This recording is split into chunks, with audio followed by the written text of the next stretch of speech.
రకరకాలుగా ఉంటాయి. కానీ మెయిన్ కాన్సెప్ట్ మాత్రం ఇదే. ఈ మెయిన్ కాన్సెప్ట్‌లో మేలుకైనా, కీడుకైనా, కలిమియందు, లేమియందు, వ్యాధియందు, ఆరోగ్యమందు అంటూ మరణము మనలను ఎడబాపు వరకు నిన్ను ప్రేమించి సంరక్షిస్తాను అన్న వాగ్దానం. ఇద్దరు చేస్తారు వాగ్దానం. అంటే మరణము మనలను ఎడబాయే వరకు అంటే ఇంకో రకంగా చెప్పాలంటే, అయ్యా ఒకవేళ మనం విడిపోతున్నామంటే ఒకరు చనిపోవడమే అసలు ఎంత అద్భుతమైన ప్రమాణం అండి అది. అది దేవుని ఎదుట చేసిన ప్రమాణం. కాబట్టి ఇటువంటి ప్రమాణాలు చేసిన మనం ప్రమాణాన్ని మర్చిపోకూడదు. ప్రమాణాన్ని మర్చిపోతే ఏం చేస్తాం అంటే మర్చిపోయిన వారుగా ప్రవర్తిస్తాం. దేవుడు ఏమన్నా అంటే మత్తయి సువార్త 19:5-6లో కాబట్టి వారు ఇకను ఇద్దరు గాక ఏక శరీరముగా ఉన్నారు కనుక దేవుడు జతపరిచిన వారిని మనుషులు వేరుపరచకూడదు. ఈ మాటలు నేను మాట్లాడుతూ ఉంటే ఇందాక సహోదరి నన్ను ఇంట్రడ్యూస్ చేస్తూ 40 సంవత్సరాలుగా పరిచర్యలో USA పరిచర్యలో ఉన్నాడు అన్నది చాలా సత్యం. ఈ 45 సంవత్సరాల్లో ఏ ఒక్క రోజు కూడా నేను అరే USAలో ఉన్నానే అని అనుకోలే. ఎందుకు ఈ ఆర్గనైజేషన్కి వచ్చాను అని బాధపడలా. దేవుని ఎప్పుడు స్తుతిస్తూనే ఉన్నాను. ప్రభువా ఎంత మంచి ఆర్గనైజేషన్లో నన్ను ఉంచావు. రాంగ్ డాక్టరీన్స్ తో నలిగిపోతున్న అనేక ఆర్గనైజేషన్స్ ఉన్నాయి.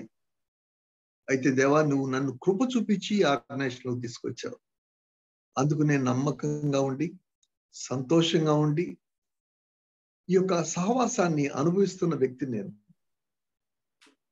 అటువంటి పరిస్థితుల్లో కొన్ని వింటా ఉంటే ఎంత దుఃఖంగా ఉంటుందో చెప్పలేదు. భార్యాభర్తల మధ్య తగాదాలు వచ్చినాయి అని ఎవరన్నా ఫోన్ చేసి చెప్తే నా మటుకు నాకు గుండెలు పిండినట్టుగా ఉంటుంది. ఎక్స్ట్రా మ్యారిటల్ రిలేషన్షిప్స్ ఉన్నాయి అని చెప్తే చాలా సిగ్గుగా ఉంటుంది.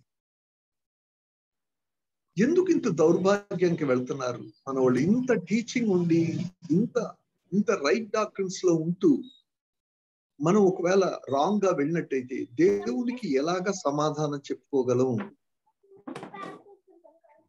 భార్యాభర్తలు కొట్టుకున్నారు, తిట్టుకున్నారంటే ఎక్కడో ఏదో రోడ్డు మీద సంఘటన అయితే ఓకే, కానీ ఈజిప్ట్ మధ్యలో జరుగుతున్నాయని వింటే ఎంత దుఃఖంగా ఉంటుందో ఆలోచించండి. పిల్లలు ఇవి జనరలైజ్ చేసి మాట్లాడుతున్నా, జనరలైజ్ గా మాట్లాడట్లేదు నేను. చాలా మంది మంచోళ్ళు ఉండడం బట్టి ఈ రోజున నాలాంటి వాడు ఇంకా ఈ యొక్క ఆర్గనైజేషన్ లో కంటిన్యూ అవుతున్నాడు. ఎంతో మంది మంచోళ్ళు, ఎంతో మంది ఈ యొక్క ఫెలోషిప్ సంతోషాన్ని ఇచ్చేవాళ్ళు, సంతోషాన్ని పంచుకునేవాళ్ళు, ప్రేమించేవాళ్ళు అనేక మంది ఉన్నారు. కానీ ఇటువంటి బ్లాక్ షీప్ కూడా ఉన్నాయి. ఈ బ్లాక్ షీప్ కూడా ఉండవలసిన పని లేదు. కారణం ఏంటంటే దేవుడు అనేక రకాలుగా మనకి నేర్పిస్తున్నాడు. దేవుని స్వరాన్ని మనం విన్నట్టయితే తొందరగా వెనక్కి జారం. ఇలా గమనించండి, ఏ పాపం కూడా మొట్టమొదటిగా చెయ్యం, అది లోపల బ్రూడ్ అవుతూ అది బయటికి ఒక పాపంగా బయటకు వస్తుంది. అందుకని జాగ్రత్తగా ఉండాలి. అందుకనే మన జీవితాల్లో దేవునితో సత్సంబంధం కలిగి ఉంటే పాపం వైపుకి తొందరగా జారం. ఈ 1 కొరింథీ 7:3 ఇంగ్లీష్ లో చక్కగా ఉంది. Let the husband render to his wife the affection due to her, and likewise also the wife to her husband. ఒకరికి ఒకరికి గౌరవం కలిగి ఉండండి అని చెప్తా ఉన్నాడు. 1 కొరింథీ 7:5 ఎక్కువ కాలం ఎడబాయవద్దు అన్నాడు. ఇవి బిబ్లికల్ ప్రిన్సిపల్. ప్రిన్సిపల్స్. ఎక్కువ కాలం ఎడబాయవద్దు. ఎక్కువ కాలం ఎడబాసి ఉంటే అప్పుడు జరిగేది ఏంటంటే పాపం ఎంటర్ అవడానికి అవకాశం. ఎప్పుడు ఎడబాసే అవకాశాలు ఉన్నాయి అంటే ఒకరు అవమానపరిచే తత్వం ఉన్నట్టయితే కలిసి ఉన్న ఎడబాటే, అర్థం చేసుకోలేకపోతే కలిసి ఉన్న ఎడబాటే, క్షమించలేకపోయినా అదే గతి, తప్పును అంగీకరించకపోయినా కూడా అదే గతి. కాబట్టి ఈ పరిస్థితుల్లో మనం కలిసి ఉండి దేవునికి మహిమ తీసుకురావాలంటే ఒకరిని ఒకరు క్షమించుకునే గుణం ఉండాలి, తప్పును అంగీకరించే గుణం ఉండాలి, ఎదుటి వ్యక్తిని అర్థం చేసుకుందాము అనుకునే ఆ యొక్క మనస్సు ఉండాలి. అప్పుడు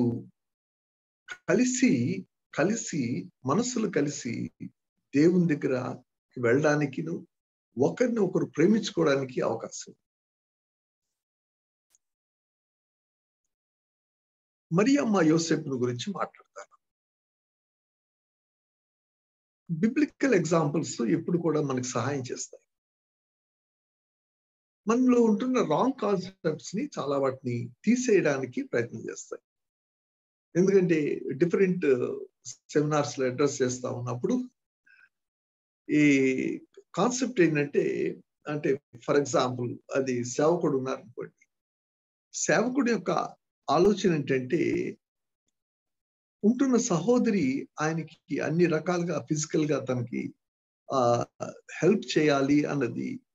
అంటే ఒక రకంగా చెప్పాలంటే ఆవిడ పక్కలో రంబగాను, తర్వాత మామూలుగా కార్యాలు చేయడంలో దాసిగాను ఉండాలని ఒక చెత్త ఇది ఉంది చూడండి.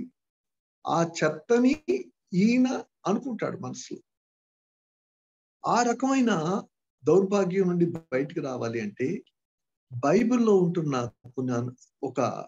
కొన్ని ఎగ్జాంపుల్స్ తీసుకుని వాటిని అప్లై చేసుకోవాలి. మరియమ్మ యోసేపు యొక్క జీవితం మనం చూసినట్టయితే మత్తయి సువార్త 1:18 వాడికి ప్రదానం చేయబడిందండి. అందులో ఈ క్రిస్మస్ సీజన్ లో విని ఉన్నామేమో, ఇది ఎన్నిసార్లు విని ఉంటామో చెప్పలేము. ఓ చోటికి నేను సెమీ క్రిస్మస్కి వెళ్తే అది 15వ సెమీ క్రిస్మస్ అంట.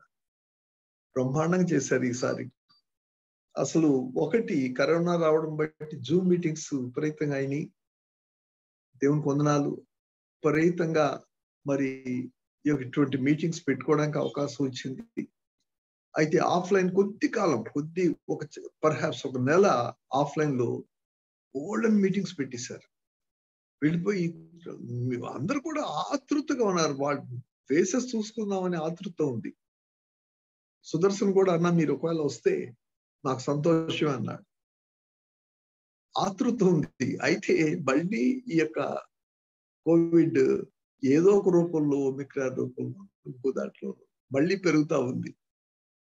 మూమెంట్స్ రిస్ట్రిక్ట్ అయిపోయింది. కాబట్టి మనము ఈ టైంలో దేవుడికి మనం మాట్లాడుకుంటూ ఉన్నప్పుడు దేవుడు మనతో ఏం మాట్లాడతాడు అన్న విషయాన్ని చూస్తూ, ఒకవేళ మాట్లాడితే మాత్రం మన విధేయత చూపించేవాడుగా ఉండాలి. మరియమ్మ యోసేపుల గురించి మనం మాట్లాడుకుంటున్నాం. మత్తయి సువార్త 1:18 వారికి ప్రదానం చేయబడింది అని రాయబడింది. 19 యోసేపుని నీతిమంతుడుగా అన్నారు. ఎందుకు? జరిగింది ఏంటంటే మరియమ్మ గర్భవతి అయిందన్న సంగతి విని ఆమెను రహస్యంగా వదిలిపెట్టేద్దాం అనుకున్నాడు యోసేపు. ఎంత మంచోడు చూడండి. ఒకవేళ అల్లరి చేస్తే ఆమెను చంపేస్తారు. అందుని ఎందుకులే, ఏదో అయింది, ఏదో ఆవిడ తనకు కాలు జారింది, కానీ మనకు ఎందుకులే అని రహస్యంగా వదిలిపెట్టేద్దాం అనుకున్నాడు. అయితే దేవుని దూత కనపడి, అయ్యా పరిశుద్ధాత్మలో ఇది జరుగుతూ ఉంది అనేటప్పటికీ అతను నీతిమంతుడుగా రాయబడిన తర్వాత వెంటనే దేవుని యొక్క భయం, దేవుడి యందలి విధేయత అక్కడ కనపడతారు. అతను మరియమ్మని భార్యగా స్వీకరించి ఆవిడతో పాటుగా ఈ యొక్క సెక్షువల్ రిలేషన్షిప్ లేకుండా ఉన్నాడు. ఎందుకంటే దేవుని ఎడల భయం కలిగిన వాడై. లూకాసు వార్త 2వ అధ్యాయం 4, 5 వచనాల్లోకి వచ్చేటప్పటికి ఈ యొక్క ప్రజా సంఖ్య రాయించుకోవడానికి వీళ్ళు నజరేతు నుండి బెత్లెహేంకి వెళ్తా ఉన్నారు. అక్కడ మనం యోసేపుని జాగ్రత్తగా పరిశీలిస్తే ఇంచుమించుగా 80 మైళ్ళు ప్రయాణం. ఈ 80 మైళ్ళ ప్రయాణంలో యోసేపు నిండు చూలాలుగా ఉంటున్న తన భార్యను ఎంత జాగ్రత్తగా ప్రేమగా చూసుకుంటాడు అని నేను ఆలోచిస్తే నాకు తోచిన విషయం ఏంటంటే ఆయన తల్లిగాను తండ్రిగాను వాళ్ళిద్దరు చూపించిన ప్రేమను భార్య మీద చూపిస్తున్నాడా అనిపించింది. భార్య నా గాడిద మీద కూర్చోపెట్టి తన పక్కనే నడుస్తా 80 మైళ్ళు ఎన్ని రోజులు నడిచారు, ఎంత జాగ్రత్తగా తీసుకెళ్ళాడు, ఎంత ప్రేమగా ఒక మంచి ఏదో ఒక ఇది రూమ్ లో ఉంచుదామని ప్రయత్నం చేస్తే ఎక్కడా దొరకలేదు. పశువుల పాకలోకి వెళ్ళడానికి ఇష్టపడ్డాడు. పశువుల పాకలోకి వెళ్ళిన తర్వాత మరియమ్మ ప్రసవిస్తే నాకేమనిపించిందంటే ఎవడికి వాడి యొక్క స్వార్థాన్ని చూసుకుంటున్న ప్రజలు చుట్టూతా ఉంటే యోసేపు మాత్రం బిడ్డకు జన్మనిచ్చిన ఈ యొక్క మరియమ్మని ఎంత ఆప్యాయంగా చూస్తున్నాడంటే నాకు అనిపించింది మళ్ళీ ఒకవేళ డాక్టర్గా ఉన్నాడేమో, నర్స్గా ఉన్నాడేమో, సేవకుడుగా ఉన్నాడేమో అని అనిపిస్తా ఉంది. చక్కగా చిన్న తొట్టిలో యేసయ్యని పడుకోబెట్టాడు. కాబట్టి ఇక్కడ నేను చెప్దాం అనుకుంటున్న పాయింట్ ఏంటంటే స్త్రీ గాని పురుషుడు గాని ఎవరు సేవ చేయాలి అని అంటే ఎవరికి అనుకూలత ఉండి ఎవరికి అవసరత ఉంటే వాళ్ళు చేయాలి. అంటే నా పాయింట్ ఏంటి, ఇప్పుడు మీరు గమనించారు కదా, యోసేపు మరియమ్మకు సేవ చేశాడు. అలాగే మరియమ్మ యోసేపు అవసరం ఉంటే సేవ చేయాలి. కాబట్టి ఇద్దరు ఒకరికొకరు కాంప్లిమెంటరీగా ఉండాలి. ఇది కాంపిటీషన్ కాదు, కాంప్లిమెంటరీ ఆస్పెక్ట్. కాబట్టి యోసేపు యొక్క క్యారెక్టర్ ఎంత బ్యూటిఫుల్ గా ఇక్కడ వర్ణించారంటే ఆయన ఆ బైబిల్లో ఆయన ఒక్క మాట కూడా మాట్లాడినట్లేదు, కానీ ఆయనకు జీవితం అది మాట్లాడినట్టుగా మనం చూస్తా ఉన్నాం. ఇంకొక కాన్సెప్ట్ మనం అర్థం చేసుకోవాలి. మనం మొదటిగా అనుకున్నది అండర్స్టాండింగ్ గాడ్స్ ప్లాన్ అనే దాంట్లో మనం మాట్లాడుతూ ఉన్నాం. లోబడి ఉండడం, ప్రేమించడం అనే కాన్సెప్ట్, ఇది దేవుడు ఇస్తున్న కాన్సెప్ట్ అనేది అర్థం చేసుకోవాలి. FC 5:22లో స్త్రీలకు దేవుడు లోబడి ఉండండి అని ఆజ్ఞ ఇచ్చాడు. ఇది క్రిస్టల్ క్లియర్ గా తెలియవలసిన విషయం. స్త్రీలకు ఆజ్ఞ దేవుడు ఇచ్చింది ఏంటంటే లోబడి ఉండండి.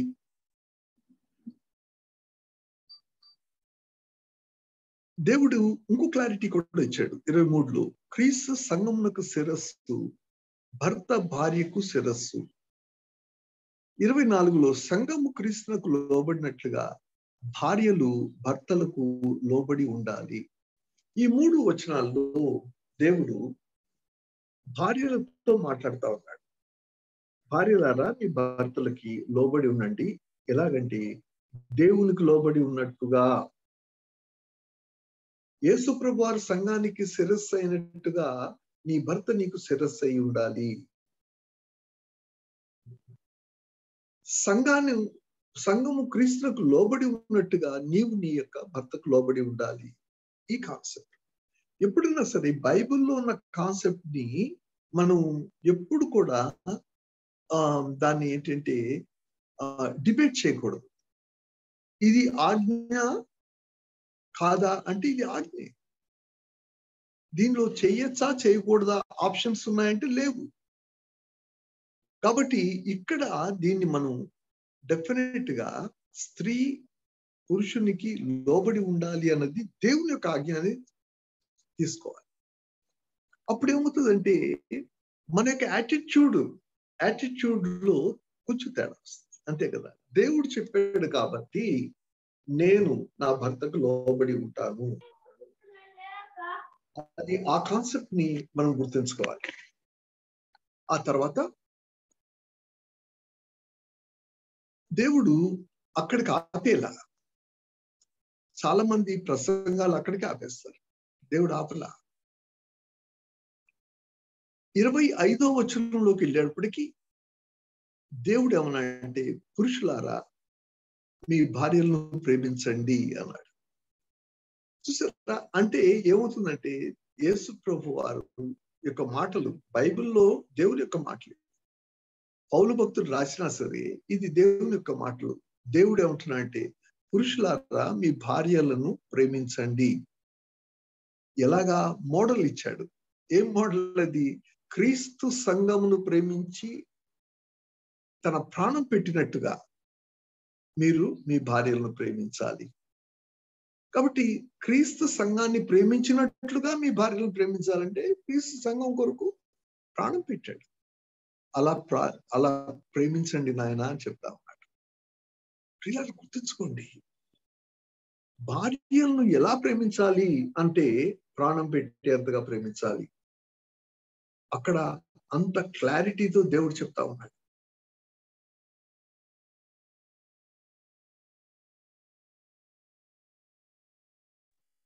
దేవుడు ఏమన్నా అంటే, ఈ యొక్క సంఘం కళంకమైన ముడత అయినా మరి ఏదైనా యేసు ఆ సంఘాన్ని ప్రేమించాడు. ఈ కాన్సెప్ట్ ఒకటి చాలా క్లియర్ గా అర్థం చేసుకోవాలి. దేవుడు సంఘాన్ని ఎలాంటి సంఘాన్ని ప్రేమించాడు? కళంకము, ముడత, మత్స కలిగిన సంఘాన్ని ప్రేమించాడు. ఎలా ప్రేమించాడు? తన యొక్క రక్తాన్ని సంఘం కొరకు కార్చాడు. దేవుడు ఎట్లా కంపేర్ చేస్తున్నాడంటే, యేసయ్య ఏ విధంగా అయితే సంఘము కొరకు ప్రాణం పెట్టాడో, సంఘంలో పాపం ఉన్నప్పుడు, కళంకము, మత్స, ముడత ఉన్నప్పుడు దాన్ని ఏ విధంగా బాగు చేస్తూ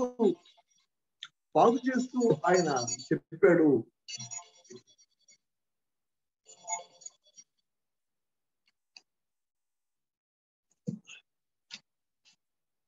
తీసుకెళ్ళి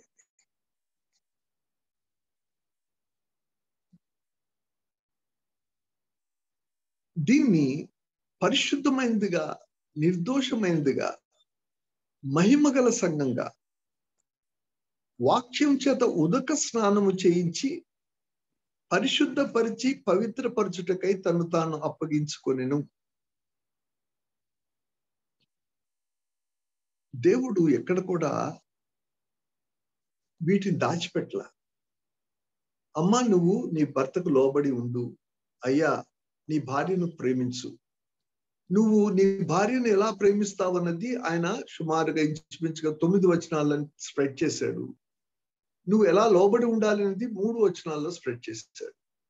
నేను ఏమనుకుంటున్నా అంటే, స్త్రీలు కొంచెం తొందరగా అర్థం చేసుకోగలిగిన వాళ్ళేమో అని అనుకున్నాను.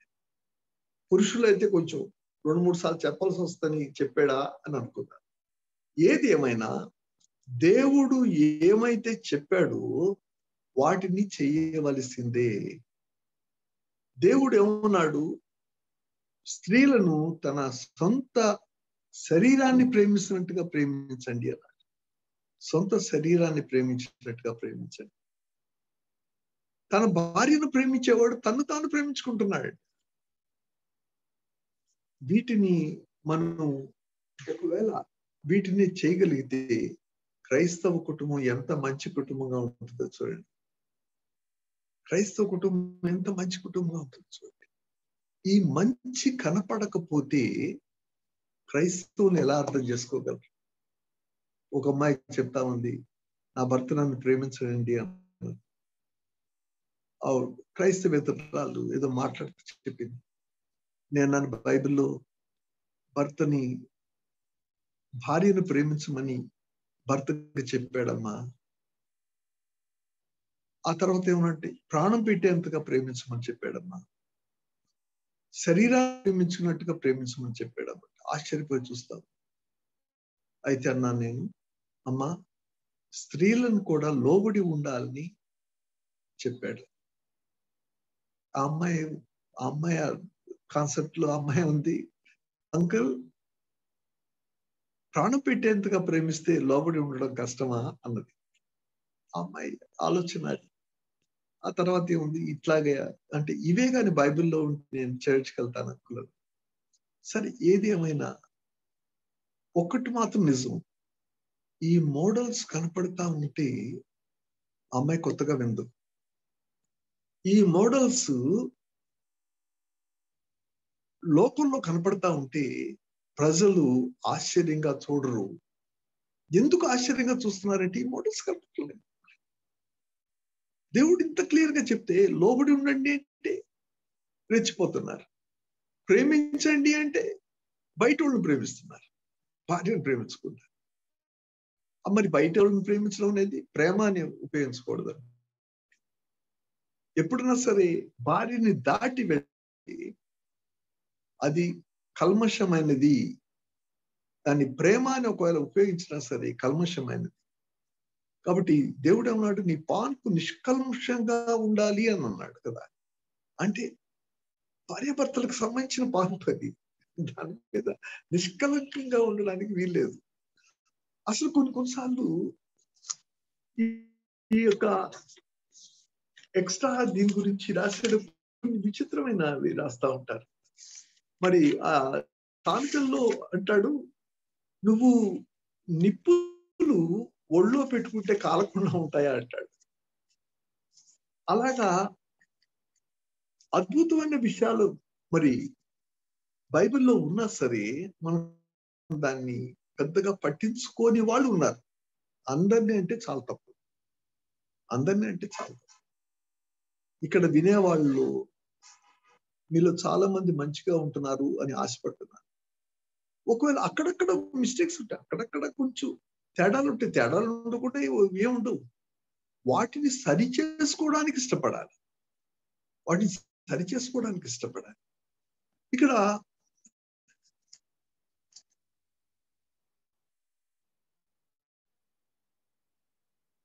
ప్రార్థనా జీవితం గురించి ఒక మాట చెప్తాను. ప్రార్థనా జీవితంలో భార్యాభర్త ఇది చూడండి, ఈ భార్యాభర్తల్లో భార్య బాగా ప్రార్థన చేస్తుంది కాబట్టి దేవునికి దగ్గరగా వెళ్ళింది. భర్త కూడా ప్రార్థన చేస్తున్నాడు, దేవుడికి దగ్గరగా వెళ్ళాడు కానీ మరీ దగ్గరికి వెళ్ళాలి. ఈ మధ్యలో ఉన్న డాట్స్ తో ఉన్న ఈ గీత కొంచెం పొడవుగా ఉంది కదా. ఇదే కానీ తగ్గాలి అంటే ఏం చేయాలంటే ఈయన ప్రార్థన పెంచాలి, ఈవిడ ప్రార్థన పెంచాలి. ఇద్దరు ప్రార్థన పెంచేటప్పటికి ఏమైంది, ఇద్దరు దేవుని దగ్గరికి వెళ్ళారు. దాంతో పాటుగా ఇద్దరు ఒక్కరికి ఒకరు దగ్గర అయ్యారు. ప్రార్థనలో ఉన్న రహస్యం అది. ప్రార్థనలో ఉన్న రహస్యం ఏంటంటే మనం దేవునికి దగ్గరగా వెళ్ళడమే కాకుండా మనం ఒకరికి ఒకరు దగ్గరగా వెళతాము. అది మనకు అర్థం కావాల్సిన విషయం. తర్వాత మనం ఒక్కోసారి ఏం చేస్తామంటే మన ప్రాధాన్యతలు కూడా మనకు తెలియనట్టుగా ప్రవర్తిస్తాం. మామూలుగా ఒక కుటుంబంలో ఉంటున్న ప్రాధాన్యత ఏదయ్యా అంటే దేవుడు అనేవాడు ప్రాధాన్యత. దాంతో పాటుగా కుటుంబం, సేవ, తర్వాత ఉద్యోగం, వీటినన్నిటిలో కూడా దేవుడిని మహింపరిచే ఆ యొక్క జీవితాన్ని చూపించాలి. ఇవన్నీ ఏంటంటే ఇవన్నీ మనం ఎందుకు మాట్లాడుకుంటున్నామంటే సింపుల్ ఫ్యాక్ట్ ఏంటి, దేవుడు మన యొక్క వివాహానికి కర్త అయి ఉన్నాడు అన్నదాన్ని గుర్తించాలి. ఈజిప్ట్ ఫ్యామిలీస్ తో మాట్లాడుతున్నాను. ఒక మొన్న వేరే ఇది చర్చెస్ లో మాట్లాడుతూ ఉన్నాను నేను. వాళ్ళ దగ్గర మన ఈజిప్ట్ గ్రాడ్యుయేట్స్ యొక్క స్టాండర్డ్స్ నేను ఎక్స్పెక్ట్ చేయలేను. ఎందుకంటే టీచింగ్ ఎక్కడిదండి? మనకున్న టీచింగ్ ఎవరికన్నా ఉందా? దేవుడి మహాకృప వలన విస్తారమైన టీచింగ్ ఉంది మనకి. విస్తారం టీచింగ్ తీసుకుని కూడా తప్పిపోతే అది దేవునికి ఎంత అవమానం. పిల్లలు అనేక మందికి టీచింగ్ లేదు, అనేక మందికి టీచింగ్ లేదు. ఆవురావురమంటూ ఎదురు చూస్తా ఉన్నారు, వినాలి వినాలి అని ఆశపడతా ఉన్నారు. అయితే ఎంతో విని మనం దాన్ని సులకనే ఏముందిలే ఏదో చెప్తాడే ఇది అన్నట్టు అయితే ఎవరే చేస్తారు చెప్పండి? విని వదిలిపెట్టేవాడిని ఎవడేం చేస్తాడు కదా? విని విధేయత చూపించేవాడిని దేవుడు ప్రేమిస్తాడు, దేవుడు హెచ్చిస్తాడు, దేవుడు తోడుగా ఉంటాడు. విని వదిలిపెట్టేవాడిని ఏం చేస్తాడు దేవుడు? ఏం చేయడు. విని వదిలిపెట్టేవాడిని ఆయన కూడా వదిలిపెట్టేస్తాడు. టీచింగ్ అనే దాన్ని నిర్లక్ష్యంగా మనం చూడడానికి వీల్లేదు. పిల్లలు గమనించండి, దేవుడు తన యొక్క మహాకృపలో ఈ యొక్క టీచింగ్ ఇస్తున్నాడు. ఎందుకయ్యా అంటే మన జీవితాల్ని సరి చేసుకోవడానికి, ప్రసంగాల కోసం కాదు. ప్రజలు ప్రసంగాలతో అలిసిపోయారు. ఈ రోజుల్లో ఎక్కడ యూట్యూబ్ లో టకమందకే దడా దడా దడా వచ్చేస్తున్నాయి. ప్రసంగాలకి ఏం లోటు లేదు, కానీ జీవితాలు కావాలి. ప్రజలకి జీవితాలు కావాలి. ప్రసంగం బ్రహ్మాండంగా ప్రసంగం చేశాడు కానీ అన్న జీవితంలో లేదంటన్నా అంటున్నాడు మన కుర్రోడు. ఏం చేస్తాం? హీరోస్ అలా వస్తున్నారు. ఎంత దురదృష్టం, ఎంత దౌర్భాగ్యం కదా. పిల్లలు మాట్లాడాల్సిన అవసరం లేదు. స్పీకర్ గా పెద్ద ఎస్టాబ్లిష్ అయ్యి వచ్చేవలసిన అవసరం లేదు. ఏంటండి స్పీకర్ అయితే వచ్చేది? దేవుడు మనల్ని ఉపయోగించుకోవాలి. మనం ఎంత చెప్పండి, మన జీవితం ఎంత? జీవితంలో లేని ఒక్క మాట కూడా మాట్లాడద్దండి దయచేసి. మీ జీవితంలో లేకపోతే మాట్లాడద్దు. మీరైతే ఏదైతే చేయిస్తారో అదే చెప్పండి, ఏదైతే చెప్తున్నారో అదే చెయ్యండి. అటువంటి జీవితాలు కోసం ఎదురు చూస్తా ఉన్నారు ప్రజలు, ఎదురు చూస్తా ఉన్నారు. కాబట్టి మీ జీవితం, నా జీవితం దేవునికి మహిమకరంగా ఉందా లేదా అనేదచ్చు. కొన్నిసార్లు ఇవి చిన్నవి ఇబ్బంది అవుతాయి. ఒక ఆయన మాట్లాడతా నాకెంతో చాలా దిగులేసింది. అన్నా 10 సంవత్సరాలు అయిందన్నా నా వైఫ్ తో పాటు పడుకుని అన్నాడు. ఏమైందయ్యా అంటే, ఏంటో అన్నా చాలా చాలా దాన్ని ఏమిటో ఈసడింపుగా మాట్లాడు. అందుకని నాకు ఆ ఫీలింగ్స్ రావట్లేదు అన్న. అసలు ఎంత బాధేసిందో నేను వర్ణించలేను. నేను ఎంత బాధేసిందో నాకు. చిన్న చిన్న పొరపాట్లు జీవితాన్ని నరకప్రాయం చేస్తాయి. భర్త ఇట్లా ఈసడింపుగా మాట్లాడుతూ ఉంటే తట్టుకోలేకపోయాడు అన్నది ఆ యొక్క గ్రహింపు లేక వాళ్ళ యొక్క సంసార జీవితం అంతా కూడా నాశనం అయిపోయింది. ఇటువంటి ఉదాహరణ చెప్పేటప్పుడు మీ జీవితాల్ని ఒకసారి చూసుకోవాలి. అన్నతో ఎవడు చెప్పుకుంటాడు అనేది కాదు, మీ జీవితాలను మీరు ఒక్కసారి చూసుకోవాలని ఆశతో చెప్తా ఉన్నా. రెండవదిగా, understand and accept each other. మీరు అర్థం చేసుకోండి, ఒకరినొకరు యాక్సెప్ట్ చేయండి. విభేదాలు ప్రతి ఇంట్లో ఉండేవి. విభేదాలు లేని కుటుంబం ఏది చెప్పండి? విభేదాలు ఉంటాయి. మాట్లాడుకోమా, విభేదించుకోమా, కోపడమా, అలగమా ఉంటాయి. ఓసారి ఏంట్రా ఇట్లా జరుగుతుందని అనుకోమా, అనుకుంటాం. ఈ విభేదాలు ప్రతి ఇంట్లోనూ ఉండేవి అనే మొట్టమొదటి రియలైజేషన్ ఏం చేస్తుంటే కొంతవరకు వీటిని తగ్గించుకోవడానికి వీలుంటాయి.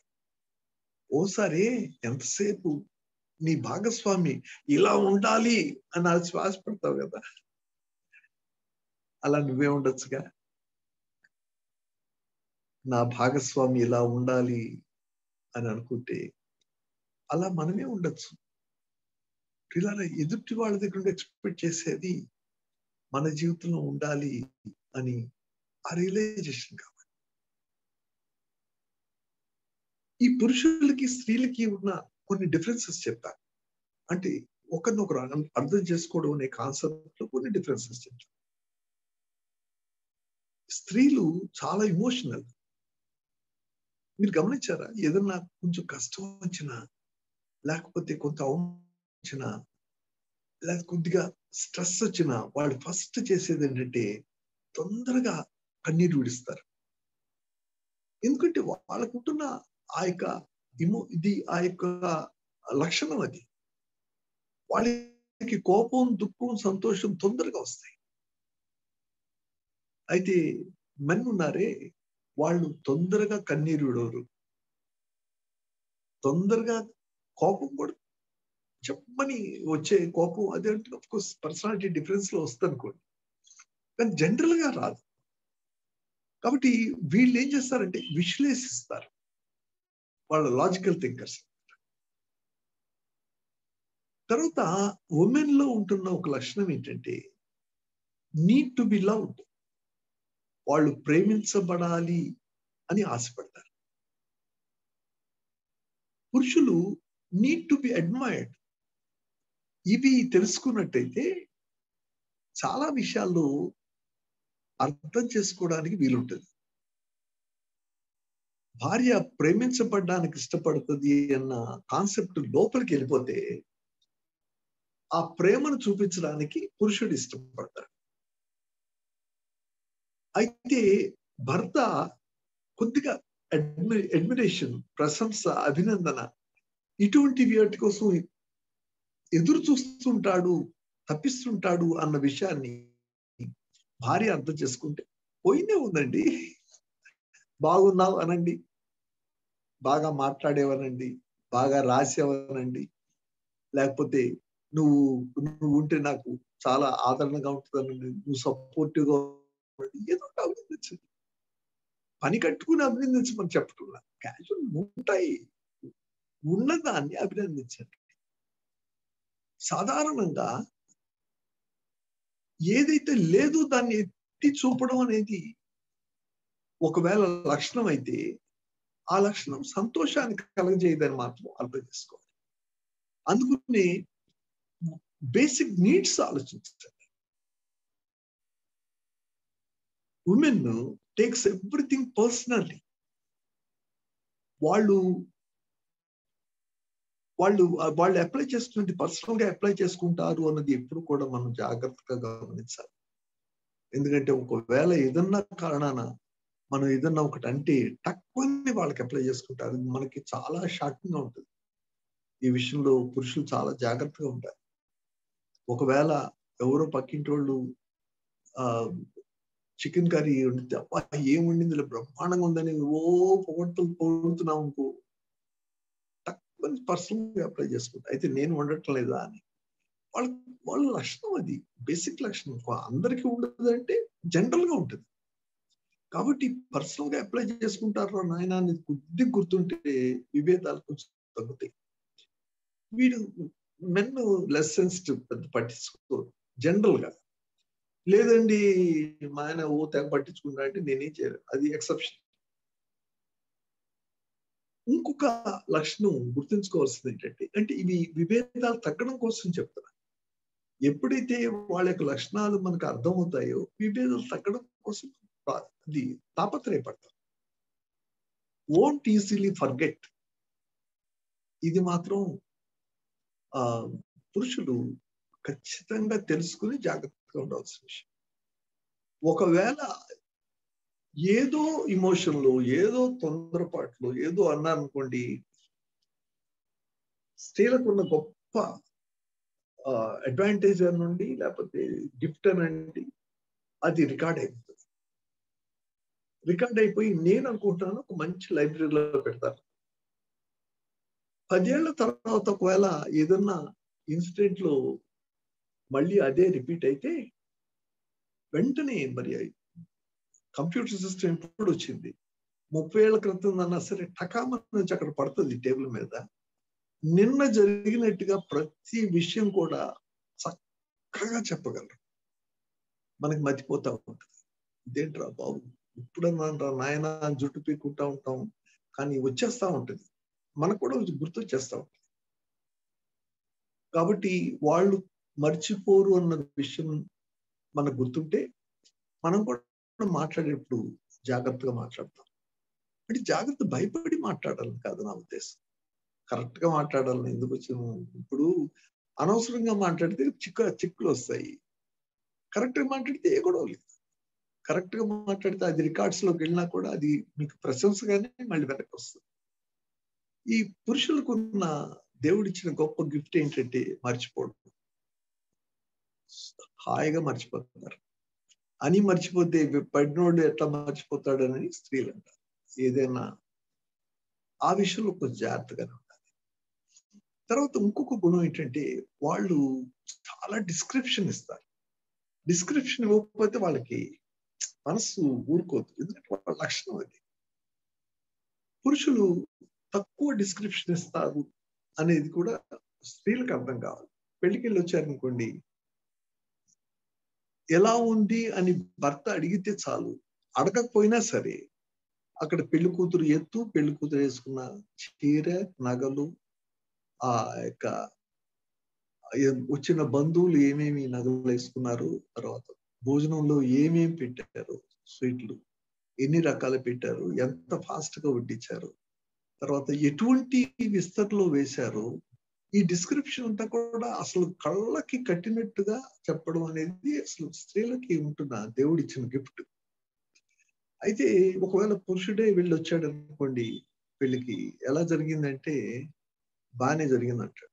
పెళ్లి కూతురు ఎలా ఉంది, బాగానే ఉంది, ఇలాగ బాగానే బాగానే బాగానే అనుకుంటా ఆవిడ పిచ్చెక్కిపోతుంది. ఎందుకంటే పెద్దగా డిస్క్రైబ్ చేసే ఆ యొక్క యాటిట్యూడ్ పురుషుల్లో ఉండదు. కాబట్టి ఇవన్నీ కూడా జనరల్ గా ఉంటున్న లక్షణాల గురించి మీ ముందు పెట్టాను. ఎక్సెప్షన్స్ మా ఆయన సంగతి తెలియదండి అంటే నేను చేయలేదు. ఇన్ జనరల్ గా ఉంటున్న విషయాలు ఇవి. ఈ యొక్క కాన్ఫ్లిక్ట్స్ కి లేకపోతే ఈ విభేదాలకి కారణాలు ఏమంటాయని కొన్నిటిని మేము ముందు పెట్టడానికి ప్రయత్నం చేస్తాను.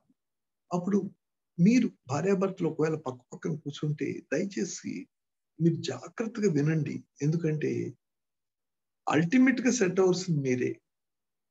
నేను మాట్లాడేస్తాను, వెళ్ళిపోతాను, మీరు ఎవరు విన్నారో కూడా నాకు తెలియదు. మీ పక్కన మీ భార్య కూర్చుందో లేదో తెలియదు. ఎల్లవయ్య ఇటువంటి వింటనే ఉన్నాం, వచ్చింది లేదు, చచ్చింది లేదు, మార్పు వాడు లేదు, ఊరికే ఎందుకు అని న్యాయమే. ఎందుకంటే ఎన్నో ప్రసంగాల తర్వాత ప్రసంగం, కుటుంబం మీద 4 పెట్టండి రా 6 పెట్టండి అంటే వాటి దంచి పారేస్తారు. ఈ వినడమే కానీ జీవితంలో లేకపోతే ఎందుకురా బాబు అనేది చాలా రీజన్ ఉంటుంది, దాంట్లో తప్పేం.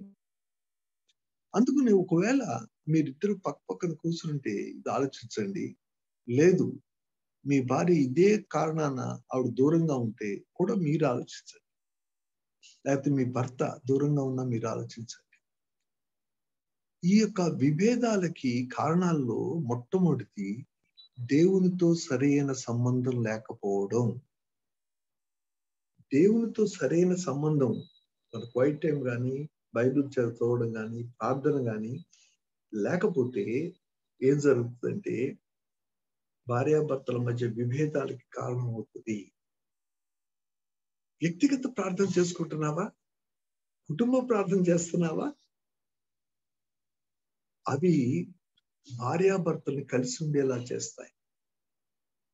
The family praise together stays together అన్నాడు, అంతే కదా. ప్రార్థన కలిసి చేసేవాళ్ళు కలిసి ఉంటారు. అది జనరల్ గా స్టేట్మెంట్ లాగా బాగానే ఉన్నా నిజం కూడా అది. మనం కలిసి ప్రార్థన చేసుకుంటున్నామా అని ఇంత ఇంత టఫ్ పీరియడ్ లో, ఇంత బిజీగా వెళ్ళిపోతున్న పీరియడ్ లో కలిసి ప్రార్థన చేస్తున్నాము? ప్రశ్న అది. తర్వాత వ్యక్తిగత జీవితంలో ఉన్న పాపం కూడా విభేదాలకు దారితీస్తుంది. ఈ పాపమే, ఈ వ్యక్తిగత జీవితంలో ఉన్న పాపం అది చెప్పి రాదు, జాగ్రత్తగా ఉంటే వస్తుంది. మనం పాపము అని రియలైజ్ చేసినప్పుడు దాని నుండి దూరంగా పారిపో అని మనస్సాక్షి చెప్తున్నా కూడా ఆగుదాంలే అనుకున్నప్పుడు వస్తాయి. అందుకని ఈ ఎక్స్ట్రా మెరిటల్ రిలేషన్షిప్స్ ఏం చేస్తాయంటే భయంకరమైన విభేదాలు తెస్తాయి. భయంకరం అంటే మనం ఊహించలేము. అవి మళ్ళీ కలవకపోయినా కూడా ఆశ్చర్యం లేదు, అంత భయంకరమైన వస్తాయి. అందుకనే జాగ్రత్తగా ఉండాలి. సరే, ఇంకో చిన్న విషయం చెప్పనా, విభేదాలకి డబ్బులు ఖర్చు పెట్టడంలో ఇద్దరు కలిసి బడ్జెట్ వేసుకోకుండా ఉంటే, కలిసి ఆలోచించకుండా ఉంటే, ఎవడికాడు ఇష్టానుసారంగా అప్పులు చేసి తెచ్చి టకాటకా కొంటా ఉంటే ఎన్ని విభేదాలు వస్తాయో చెప్పలేదు. అది కలిసి బడ్జెట్ చేసుకున్నారనుకోండి, అర్థమవుతుంది కదా, డబ్బులు ఎంత ఉన్నాయో తెలుస్తుంది, ఎట్లా ఖర్చు పెట్టాలో తెలుస్తుంది. ఊరికినే జోబులు వేసుకుని మొత్తం ఖర్చు పెట్టి గుల్ల అయిపోయి ఖాళీగా వస్తే ఎవడు ఎట్లాగా మేనేజ్ చేయడం? నువ్వు సిస్టమేటిక్ గా తీసి ఖర్చులకి ఇంత, దశభాగం ఇంత, తర్వాత దీనికి దాని ప్లాన్డ్ గా చేసుకుంటున్నారా? ఇద్దరు కలిసి చేస్తున్నారా? అది లేకపోతే విభేదాలు వస్తాయి. కొన్నిసార్లు ఈ రోజు అవుతుందంటే, ఈ నైట్ డ్యూటీస్ ఉంటున్న వాళ్ళు ఉంటున్నారు.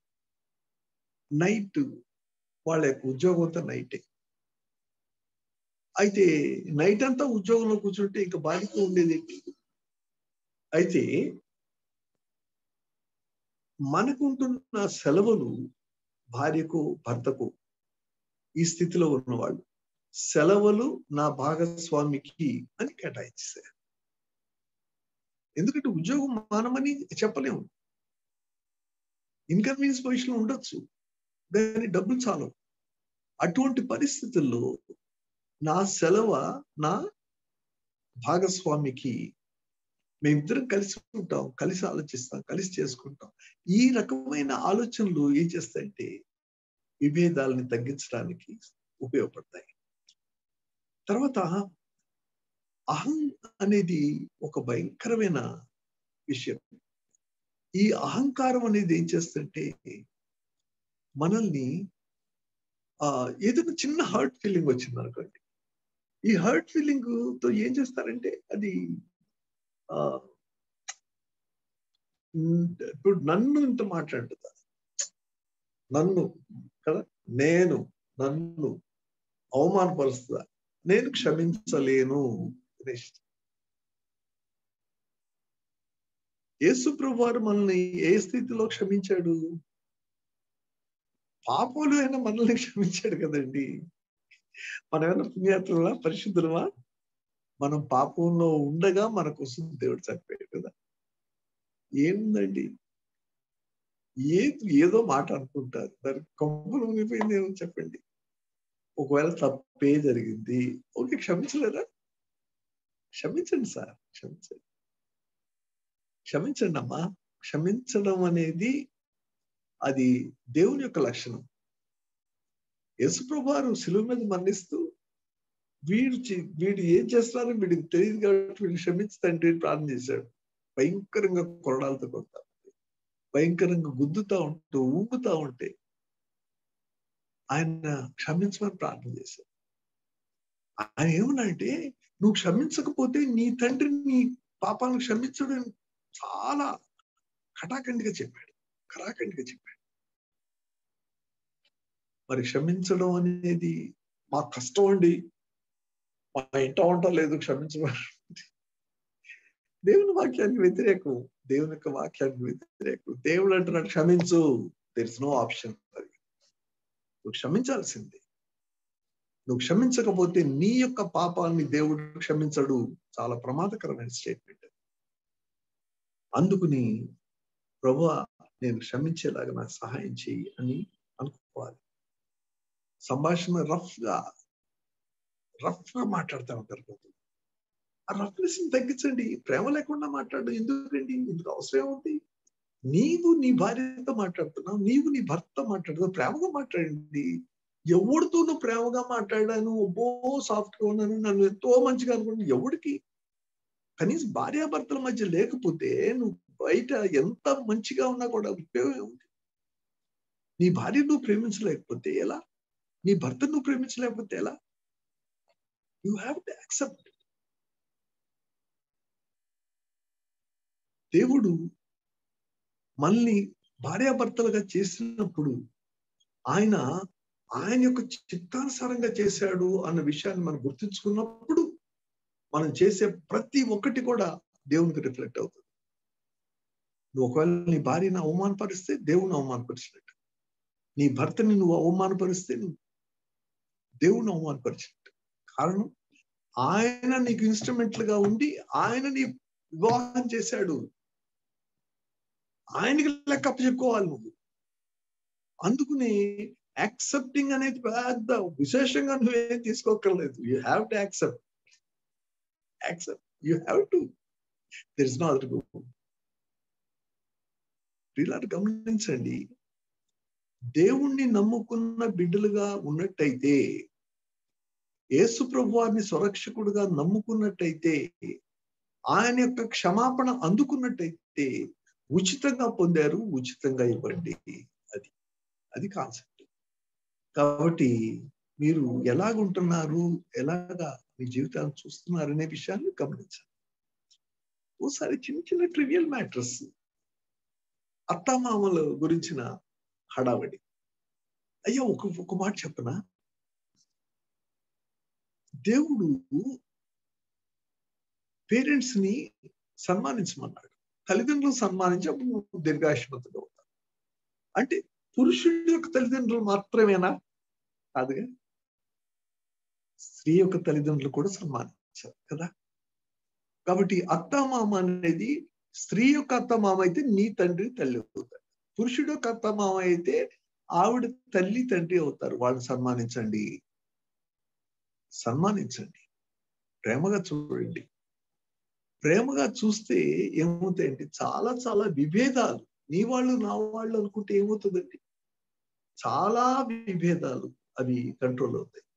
కాబట్టి దేవుడు నా యొక్క జీవితాన్ని ఆయన కట్టాడని, దేవునికి నేను లెక్కప్ప చెప్పాలని ఒక కాన్సెప్ట్ ఉన్నట్టయితే మనకి జీవితం వేరుగా ఉంటుంది.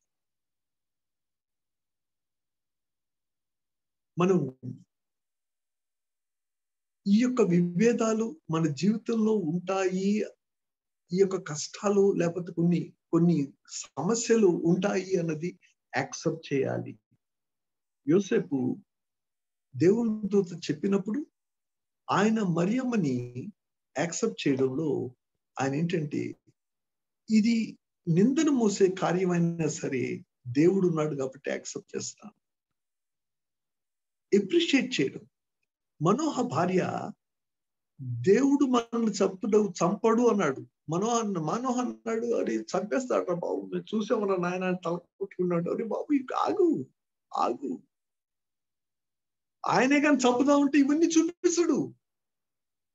అది మినిమం కామన్ సెన్స్. కాబట్టి డెఫినెట్ గా ఆయన అటువంటి విజ్ఞత కలిగిన భార్యను అప్రిషియేట్ చేయగా మాండు. పరిస్థితులు ఒక్కొక్కసారి భయంకరంగా ఉంటే దాన్ని అడాప్ట్ అయిపోవాలి. అకుల ప్రిసిల వాళ్ళు హాయిగా బ్రతుకుతున్న వాళ్ళు ఇక్కడ కొరింథీకి వచ్చి జీరోతో స్టార్ట్ చేయవలసి వచ్చింది.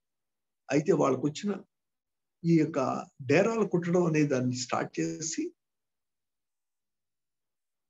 ఈ యొక్క వాళ్ళ యొక్క పరిస్థితి ఏంటంటే, ఎవరో ఒకరు ఆదరించాలి అని ఎదురు చూసేవాళ్ళు వాళ్లే పౌరులను ఆదరించే స్థితికి వెళ్ళారు. కాబట్టి పరిస్థితులకు అడాప్ట్ అయిపోవడం, ఆ తర్వాత ఓసారి జీవితంలో అడ్జస్ట్ అవ్వడం. కొన్నిసార్లు కొన్ని మైనర్ ఉంటాయి, కొన్ని మేజర్ ఉంటాయి. అయితే మనం అడ్జస్ట్ అవ్వాలి. అడ్జస్ట్ అయితేనే మనం ఈ యొక్క విభేదాన్ని బయటికి రాగలం. లేకపోతే మనం మన యొక్క విభేదాలు కూరుకుని దేవునికి అవమానం తీసుకొచ్చేవాళ్ళని ఉంటాం. పిల్లలు అందుకుని అండర్స్టాండ్ అండ్ యాక్సెప్ట్ టీచర్ చాలా ప్రాముఖ్యమైన విషయం. It is better to lose your ego to the one you love rather than to lose the one you love because of ego. ఈగోని పోగొట్టుకోండి, క్రూసిఫై చేయండి. ఒక ఆయన అన్నాడు, crucify ego every day because it has a great power of resurrection. దానికి పునరుద్ధాన శక్తి ఎంత ఉందంటే ప్రతిరోజు ఆ యొక్క ఈగోని నువ్వు క్రూసిఫై చేయాలి అన్నాడు. An ideal family is not a family without problems, but a family which can handle the problems. A family which can handle the problems. అది ఐడియల్ ఫ్యామిలీ. మన యొక్క ఫ్యామిలీ కానీ అది ఐడియల్ ఫ్యామిలీగా ఉండాలి అని అనుకున్నట్టయితే మనం మనకు వస్తున్న ప్రాబ్లమ్స్ హ్యాండిల్ చేయగలిగిన వాళ్ళగా ఉండాలి. మనకు ఒకటేనండి మన జీవితంలో, we want to fulfill God's plan. అది మనకున్న పిలుపు, మనకున్న ఉద్దేశం. You have to fulfill God's plan. God has made you as a couple and you have to fulfill God's plan. అది దేవుడు మన నుండి ఎక్స్పెక్ట్ చేసేది. అందుకనే మనం ఏం చేయాలంటే స్పెండ్ టైం టుగెదర్. కలిసి సమయం గడపండి. కలిసి సమయం గడిపేటప్పుడు ట్రాన్స్పరెంట్ గా ఉండడానికి ప్రయత్నం చేయండి. మీ హ్యాపీ మూమెంట్స్ ని గుర్తించుకోండి. సంతోషకరమైన విషయాలు చెప్పండి. ఇద్దరు కలవగానే పళ్ళు నూరుతా, నువ్వు అది చేయలేదు, ఇది చేయలేదు, ఇది చేసావా అని ఊరికని పళ్ళు నూరే ఆ యొక్క కార్యక్రమాన్ని పక్కన పెట్టండి. చక్కగా హ్యాపీ మూమెంట్స్ ని గుర్తించుకోండి, అప్రిషియేట్ చేసుకోండి. మనకు కలిగిన విచారాల్ని వాటిని షేర్ చేసుకోండి. మనకున్న భయాల్ని షేర్ చేసుకోండి, తప్పులేదు. కానీ స్పెండ్ టైం టుగెదర్. మనం కలిసి టైం స్పెండ్ చేస్తూ ఉంటే ఒకరిని ఒకరు అర్థం చేసుకోవడానికి అవకాశం ఉంటుంది, ఒకరిని ఒకరు యాక్సెప్ట్ చేసుకోవడానికి అవకాశం ఉంటుంది. మనం ఇంతకుముందు చెప్పుకున్నాం కదా, ప్రే టుగెదర్. మనం కలిసి ప్రార్థన చేసుకుంటే అనేక సమస్యలు తీరుతాయి. ఫిలిప్పి 4:6-7 అంటుంది, దేవుని గురించి చింతపడుకుడు కానీ ప్రతి విషయంలోనూ ప్రార్థన విజ్ఞాపనం చేత కృతజ్ఞతాపూర్వకంగా మీ విన్నపం దేవునికి తెలియజేయడి అంటూ, అప్పుడు సమస్త జ్ఞానానికి మించిన దేవుని సమాధానం మీ హృదయాలకి యేసుక్రీస్తు కావలి ఉంటుంది అన్నాడు. మనం ప్రార్థన చేసేటప్పుడు మనకి దేవుని యొక్క శాంతి సమాధానాలు ఉంటాయి. దేవుడు అనేక విషయాల నుండి, అనేక ప్రమాదాల నుండి, అనేక కష్టాల నుండి, అనేక స్ట్రెస్ల నుండి తప్పించేది ప్రార్థన. అందుకని మనం ప్రార్థన చేస్తున్న వాళ్ళంగా ఉండాలి. తర్వాత మనం ఇంతకుముందు చెప్పుకున్నాం, ప్లాన్ యువర్ బడ్జెట్ టుగెదర్. ఇద్దరు కలిసి ప్లాన్ చేసుకోండి. ఆర్థిక సంబంధమైన విషయాలు చాలా చాలా సమస్యలకు దారితీస్తాయి కాబట్టి కలిసి ప్లాన్ చేసుకోండి. ట్రాన్స్పరెంట్ గా ఉండండి. మీరు ట్రాన్స్పరెంట్ గా ఉండి కలిసి ప్రార్థన చేసుకుంటూ కలిసి ప్లాన్ చేస్తే ఏమవుతాయంటే సమస్యలు తగ్గుతాయి, స్ట్రెస్ తగ్గుతుంది. Be thankful to God. మనకి ఏదైతే ఉందో దాన్ని బట్టి దేవునికి వందనాలు అని చెప్తాం. తృప్తికి మించిన ఆస్తి లేదు. మనకి దేవుడు ఏమి ఇచ్చాడో దాంతో తృప్తి పడదాం. తృప్తి పడకపోతే చాలా దుఃఖంగా ఉంటుంది. అగూరు ఏం చేశాడు? ప్రార్థన, అద్భుతమైన ప్రార్థన చేశాడు. సామెతలు 30:8-9 అగూరు ప్రార్థన ఉంటుంది. దేవా, నన్ను పేదవాడిని చేయకయ్యా, ఫుడ్ లేక నేను తిట్టుకుంటానేమో. దేవా, నన్ను రిచ్ పిల్లలు చేయక, నేను నిన్ను మర్చిపోతానేమో అంటాడు. చాలా అద్భుతంగా అంటాడు. అదే ప్రిన్సిపల్ మన జీవితంలో పెట్టుకోవాలి. తర్వాత ప్రిన్సిపల్ ఫర్గివ్ ఈచ్ అదర్. క్షమించడం అనేది, ఆ క్షమాపణ ఏం చేస్తుంటే మన యొక్క జీవితాల్లో ఉంటున్న తండ్రి ఈ యొక్క విభేదాల్ని లేకపోతే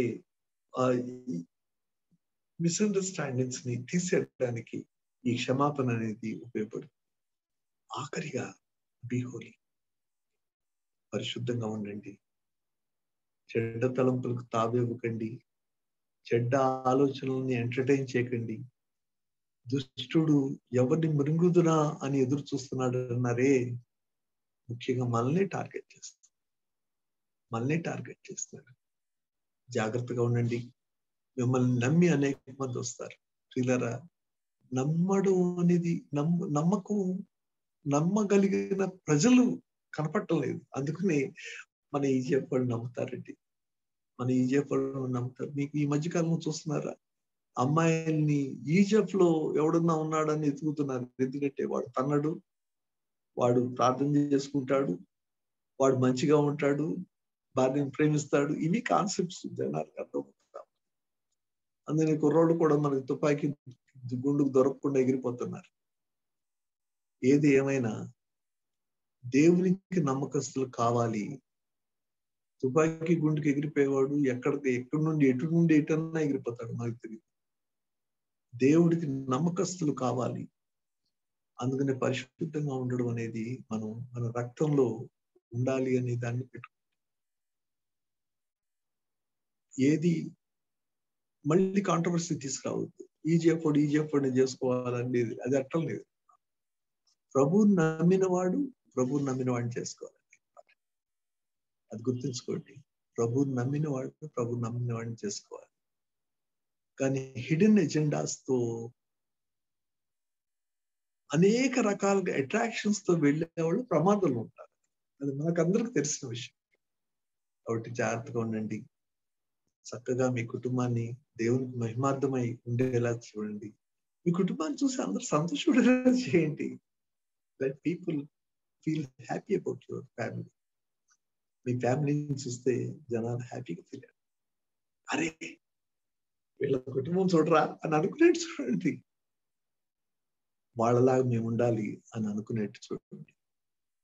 అటువంటి గొప్ప ధన్యకరమైన కుటుంబాలుగా మీరు ఉండాలని ఆశపడుతూ ఈ మాటలు ముగిస్తున్నాం. దేవుని నామానికి మహిమ కలుగును గాక. Thank you.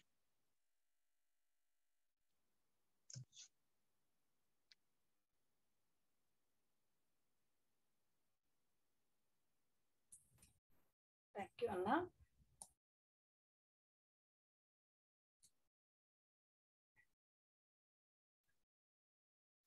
థ్యాంక్ యూ అన్న ఫర్ దిస్ వండర్ఫుల్ సెషన్.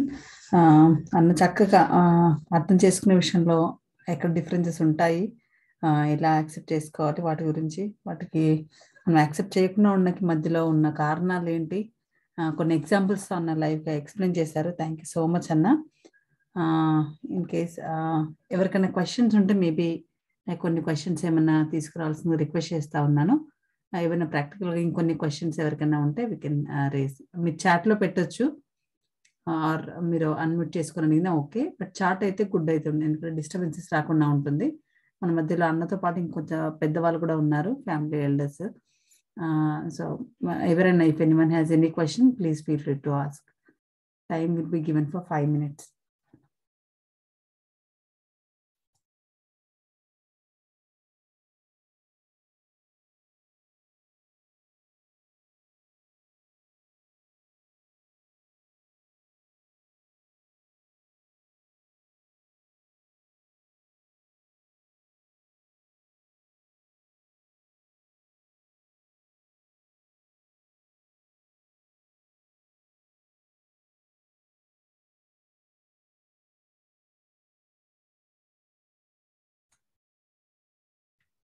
అన్న అక్క కూడా ఉంటే బాగుండేదన్న. We would like to see అక్క also. Meanwhile, if anyone raise a question.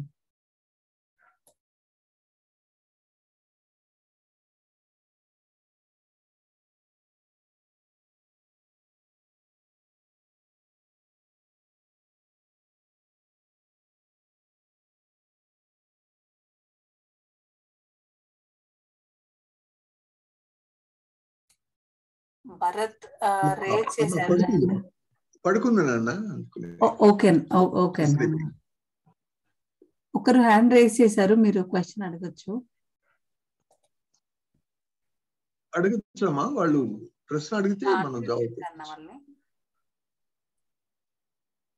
Hello అన్న, నా పేరు భరత్. మై వైఫ్ ఈస్ చెప్పండి. Beside me. అన్న, థ్యాంక్ యూ అన్న. We had a wonderful talk. Really enjoyed. మధ్యలో చాలా నవ్వు వచ్చింది మీ ఎగ్జాంపుల్స్ చెప్తా ఉంటే. అన్న, అంటే నాకు పర్సనల్ గా దేవుడు ఎట్లా అనిపించింది అంటే, దేవుడు మనల్ని వాడుకోవాలి అనేది నాకు చాలా చాలా స్ట్రాంగ్ గా అనిపించింది అన్న. అయితే ideal family is not without problems, but it handles problems, can handle problems అన్నారు కదా.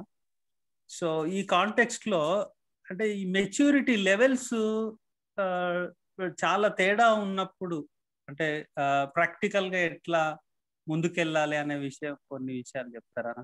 వైఫ్ అండ్ హస్బెండ్ మధ్యలో ఇద్దరు బిలీవర్సే, కానీ మెచ్యూరిటీ లెవెల్స్ అంటే ఒకరు ఈజీగా ఫాలో అవుతారు, ఒకరు కాలేకపోతుంటారు, కొంత వీక్నెస్ అనుకొని. ఇలాంటి పరిస్థితులు ఉన్నప్పుడు ప్రాక్టికల్ గా ఇలాంటి సజెషన్స్. థ్యాంక్ యూ అన్న. మెచ్యూరిటీ లెవెల్స్ అండి, అంటే ఇది మ్యారేజ్ కాకముందుకు వెళ్దాం. మ్యారేజ్ కాకముందు మనం ఆలోచించేటప్పుడు మెచ్యూరిటీ లెవెల్స్ ఎందుకు కరెక్ట్ గా ఉండవో ఆ విషయానికి వెళ్తున్నాను. కంపాటబిలిటీ గురించి పెద్దగా ఆలోచించాం. ఒక అమ్మాయి అందంగా కనపడింది అనుకోండి, అందంగా కనపడితే చాలా డామినేట్ చేస్తాయి మిగతా వాటన్నిటిని డామినేట్ చేస్తుంది ఒక్క క్యారెక్టర్. కాబట్టి మెచ్యూరిటీ లెవెల్స్ లో తేడా ఉండడానికి గల కారణం ఏంటంటే, మనం చూస్తున్న అంటే మన ప్రయారిటీస్ అవి మెచ్యూరిటీ లెవెల్స్ కి డిఫరెంట్ గా ఉండడానికి గల కారణం. జనరల్ గా కంపాటిబిలిటీని చూసుకున్న వాళ్ళ యొక్క ఫ్యామిలీస్ బాగుంటాయండి. ఎందుకంటే ఫర్ ఎగ్జాంపుల్, నాకు స్టూడెంట్ విజన్ ఉంది. న్యాచురల్ గా నేను పెట్టుకున్న టాప్ ప్రయారిటీస్ లో నా విజన్ కి సంబంధించిన లేడీ నాకు కావాలి. అది మొదటి ప్రభువుని నమ్ముకోవడం అనేది డెఫినెట్ గా అది ఉంటుంది. అయితే నేను అనుకున్నది నా విజన్ ని సంబంధించిన లేడీ కావాలి అని అనుకున్నాను. కాబట్టి దేవుడు మన హృదయాశను తీరుస్తాడు డెఫినెట్ గా.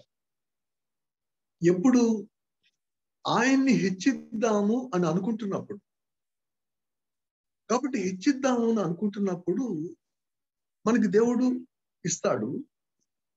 అయితే ఇప్పుడు ఏమవుతుందంటే, మన ప్రయారిటీసే మనకు ప్రాణాంతకం అవుతున్నాయి. అంటే డబ్బులు కానీ, లేకపోతే క్యాస్ట్ కానీ, అందం కానీ. ఇప్పుడు ఏదైతే మనం వద్దని ప్రసంగాల్లో చెప్తున్నామో వాటిని ఇంప్లిమెంట్ చేసేవాళ్ళు చాలా మంది ఉన్నారు. కాబట్టి వాళ్ళ యొక్క మెచ్యూరిటీ లెవెల్స్ లో ముందు తేడా వస్తుంది. ఫస్ట్ పాయింట్ అది. సరే, వివాహం చేసుకున్నారు. ఈ వివాహం చేసుకున్న తర్వాత మెచ్యూరిటీ లెవెల్స్ ఈక్వల్ అవ్వడానికి లేకపోతే పెరగడానికి ఇప్పుడు చేసుకున్న ఆయన అంటే, అయితే మెన్ మెచ్యూరిటీ లెవెల్స్ తక్కువగా ఉండొచ్చు, లేకపోతే ఉమెన్ మెచ్యూరిటీ లెవెల్స్ తక్కువగా ఉండొచ్చు. ఫలానా వాళ్ళదే ఉంటుందని మనం చెప్పడానికి లేదు. ఎవరైతే తక్కువగా ఉన్నారో వాళ్ళకి ఎక్స్పోజ్ చేయడానికి మనం తాపత్రయపడాలి. అంటే ఉదాహరణకి కొన్ని మీటింగ్స్ తీసుకెళ్ళడం, లేకపోతే బ్రతిమలాడన్నా ఇటువంటి జూమ్ మీటింగ్ ఉందనుకోండి, జూమ్ మీటింగ్ లో పక్కన కూర్చోబెట్టుకోవడం. కాబట్టి ఎప్పుడు మరి మెచ్యూరిటీ లెవెల్స్ పెరుగుతాయంటే ప్రాపర్ టీచింగ్, ప్రాపర్ లెర్నింగ్ ఉన్నప్పుడు జరుగుతాయి. కాబట్టి వీటి గురించి అంటే ఫస్ట్ మనం తప్పు చేసాం కాబట్టి తర్వాత దాన్ని సరి చేసుకోవడానికి డెఫినెట్ గా మనమే కృషి చేయాలి. కాబట్టి మెచ్యూరిటీ లెవెల్స్ తక్కువ ఉన్నాయనేది ఆ పార్ట్నర్ యొక్క తప్పు కాదు. ఎవరైతే మెచ్యూరిటీ లెవెల్స్ ఎక్కువగా ఉండి తక్కువ ఉన్న వాళ్ళు చేస్తున్నారో వాళ్ళది బాధ్యత. కాబట్టి మెచ్యూరిటీ లెవెల్స్ ఇంప్రూవ్ అయ్యేట్టుగా ప్రార్థన చేయాలి, వాళ్ళని తీసుకురావాలి.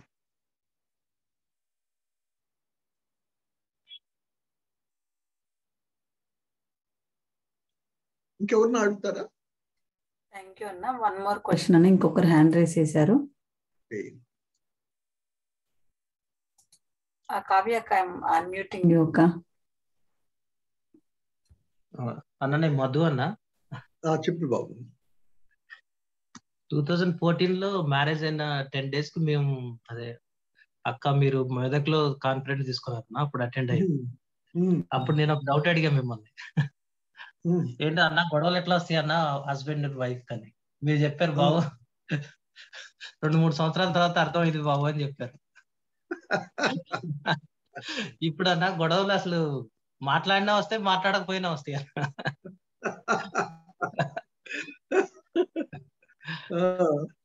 థ్యాంక్ యూ అన్న. అంటే మీరు చెప్పినట్టు నిజంగా మన యుఎస్ఏలో ఈజిఎఫ్ మధ్య నిజంగా టీచింగ్స్ చాలా సార్లు మేము వింటా ఉంటాం కానీ అన్న అన్నోయింగ్లీ చాలా ఇంపాక్ట్ మా మీద ఉంటా ఉంటది. అంటే మేము అన్నెసరీగా అని మాట్లాడుతున్నాం, లేకపోతే ఎలా బిహేవ్ చేస్తున్నాం, ఒకళ్ళు తొందరపడే కోపంలో అన్న really we are rectifying our self అన్న. నిజంగా అర్థం అవుతా ఉంది. థ్యాంక్ యూ అన్న. ఐఎమ్ వెరీ హ్యాపీ అన్న. నా డౌట్ ఏంటంటే అన్న, చెప్పండి. పిల్లల విషయంలో అన్న అంటే ఏమవుతుందంటే వీళ్ళిద్దరు మా ఇద్దరు చిన్నోళ్ళు అన్న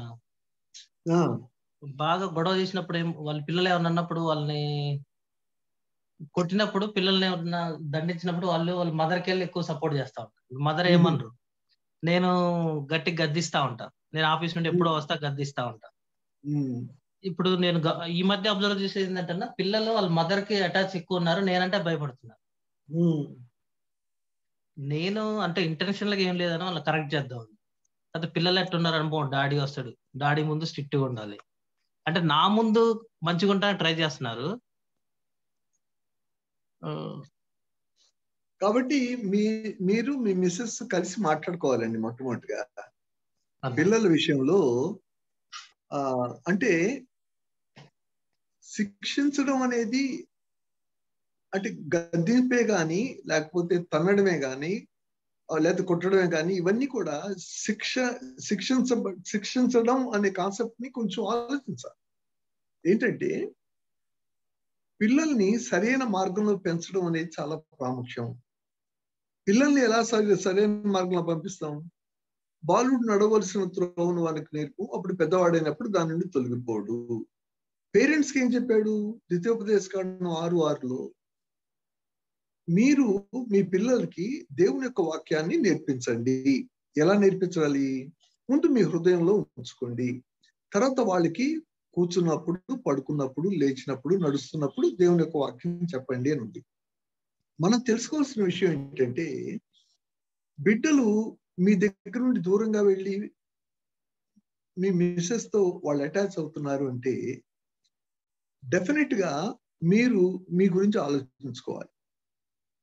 ఎందుకంటే ఒకవేళ పిల్లలకి వాళ్ళ ముందు డిసిప్లిన్ అనేది పక్కన పెట్టే పిల్లలు మీ దగ్గరికి వచ్చి ప్రేమగా ఉండి మిమ్మల్ని అటాచ్ అవ్వడం అనేది ఇప్పుడు ప్రాబ్లం అది కదా. వాళ్ళు మదర్తో ఉంటున్నారు కానీ ఫాదర్కి దూరంగా భయపడతా ఉన్నారు. అప్పుడు ఏం చేయాలంటే మీరు మీ మిస్సెస్ కలిసి మాట్లాడుకోవాలి. నెంబర్ 1. ఓసారి మీ మిస్సెస్ ఏం చేస్తారంటే చాలా మంది చేసినట్టు కానీ మీ నాన్న వస్తారు, చెమడాలు ఒలిచేస్తారు, జాగ్రత్త పిచ్చగా వేయొద్దని నాన్నని అడ్డు పెట్టుకుని చెప్తారు. కాబట్టి వాళ్ళ భయం అంతా కూడా నాన్న వైపుకి వెళ్తుంది. ఇద్దరికి రెస్పాన్సిబిలిటీ ఉంది. పిల్లల్ని సరైన మార్గంలో పెంచవలసిన రెస్పాన్సిబిలిటీ ఇద్దరికి ఉంది. ఆ యొక్క సరైన మార్గంలో పెంచే వాటిల్లో పిల్లల్ని ప్రేమించడం కూడా ఒక మార్గం, పిల్లల్ని సంతోషంగా చూడడం ఒక మార్గం, వాళ్ళతో కలిసి సమయం స్పెండ్ చేయడం మార్గం. కాబట్టి ఇవన్నీ కూడా మీరు చక్కగా బయటికి ఎక్కడన్నా వెళ్తున్నప్పుడు పిల్లలతో పాటు వెళ్తారు. పిల్లలకి అనేక విషయాలు వాళ్ళకి ఎక్స్ప్లెయిన్ చేస్తా. లేకపోతే మీరు ఒకటి ఆలోచించండి, మీరు ఒక చిన్నపిల్లల బైబిల్ తీసుకుని వాళ్ళకి బొమ్మలు ఉంటాయి కదా, ఆ బొమ్మల్ని తిప్పుతా మీరు మీ పిల్లల్ని అటుపక్కన ఇటుపక్కన కూర్చోబెట్టుకుని ఈ బైబిల్లో ఉన్న కథ మీరు చెప్పి ఉంటే జనరల్ గా ఏం జరుగుతుంది, చెప్పలేదు అని అంటలేదు, మీరు ప్రాబ్లం మీరు చెప్పిన దాని నుండి నేను తీసుకుంటున్నాను. అటువంటి దాంట్లో ఏమవుతుందంటే మీతో ఫ్రెండ్షిప్ పిల్లలు డెవలప్ చేసుకునేట్టుగా మీరు చూడాలి. అండ్ చెప్పాలంటే parents should be the best friends for the children. Friendship develop చేస్తారు. మీరు మీ ఫ్రెండ్తో ఎలా ఉంటారు?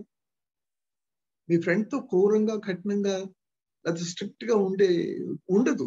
ఫ్రెండ్ అనేవాడు మంచి జోవియల్ గా సరదాగా ఉంటేనే వాడు ఫ్రెండ్, లేకపోతే విరోధి. కాబట్టి పిల్లలతో ఈ టైప్ లో మీరు టైం స్పెండ్ చేయండి.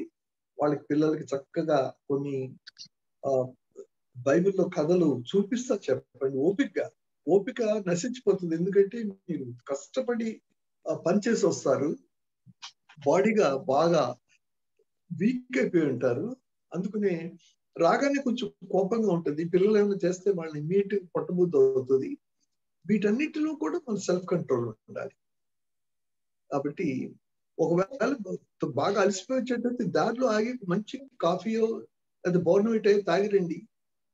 ఆ హోటల్లో ఒక 5 నిమిషాలు 10 నిమిషాలు కూర్చోండి, మీకు అలసట తీరుతుంది. సంతోషంగా రండి. ఆ పిల్లలకి బిస్కెట్ ప్యాకెట్ ఇంకోటి వాళ్ళకి ఏది ఇంట్రెస్ట్ ఉంటే అది తీసుకురండి. ఎప్పుడైతే పిల్లలతో ఫ్రెండ్షిప్ డెవలప్ చేశారో మీకు ఈ ప్రాబ్లమ్స్ చాలా వరకు తగ్గుతాయి. అంటే ఈ టైంలో ఇంతకన్నా ఎక్కువ చెప్పడం మంచిది కాదు. థ్యాంక్ యూ అన్న, థ్యాంక్ యూ వెరీ మచ్. మంచిది అన్న. గుడ్ ఈవినింగ్ అన్న, ఫ్రమ్ నల్గొండ అన్న. చెప్పునా? డేజీ ఫ్రమ్ నల్గొండ అన్న.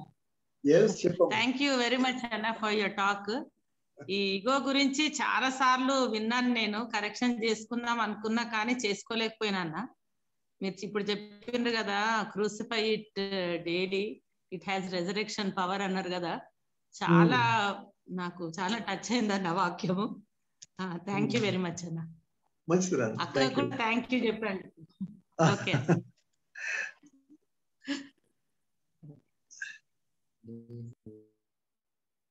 మంచిదిరా. I'm really happy. చాలా మంది జాయిన్ అయ్యారు. I'm happy.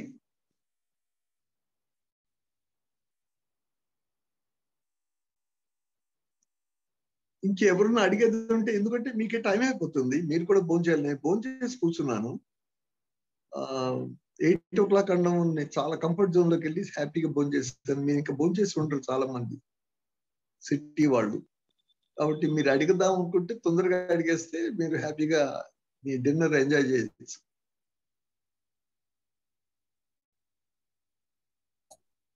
ఇంకేమైనా ఉంటే ఇంకా లాస్ట్ ఇంకో క్వశ్చన్ తీసుకొని మనం వైండ్ అప్ చేయొచ్చు. Any other questions?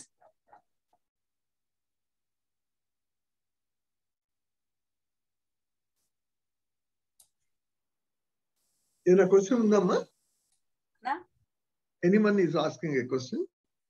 అన్నా లాస్ట్ క్వశ్చన్ అన్నా, ఇది నేను ఆన్ బిహాఫ్ ఆఫ్ సిస్టర్స్ నుంచి అడుగుతున్నాను. అంటే చాలా మంది సిస్టర్స్ తో మాట్లాడుతూ ఉన్నప్పుడు ఎక్కువగా వచ్చే పాయింట్ ఎక్కడ వస్తుందంటే, ఇప్పుడు చాలా మంది ఇక్కడ ఉన్న ఫ్యామిలీస్ లో ఎక్కువ హస్బెండ్ అండ్ వైఫ్ వర్కింగ్ ఉన్నారన్న.